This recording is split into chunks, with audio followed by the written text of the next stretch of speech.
Good evening guys, जय श्री श्याम। आज हम करेंगे राजभाषा संबंधी प्रावधान।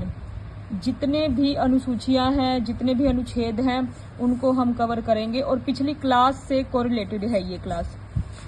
तो पहले क्या है, संविधान की 8वीं अनुसूची के भाग 17 में अनुच्छेद 343 से 351 तक राजभाषा संबंधी प्रावधान है। यानी कि आप ये लाइन याद रखोगे 343 से लेके 351 तक।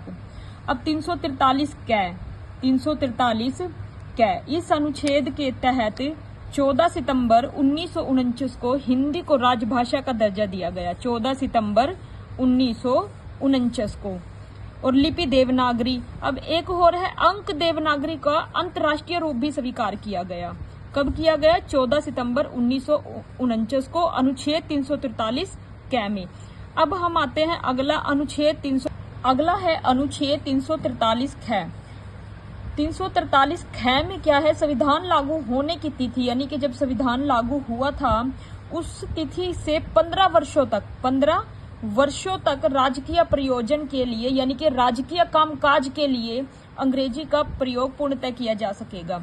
संसद चाहे तो इस अवधि को बढ़ा सकती है। कौन सी अवधि को? 15 वर्ष की अवधि को। आगे है अनुच्छेद 344। 344 में क्या है, जब संविधान लागू हुआ था तो उस तिथि से 5 वर्ष और फिर क्रमशः 10 वर्ष बाद, 5 वर्ष बाद क्रमशः 10 वर्ष बाद राजभाषा आयोग का गठन किया जाएगा।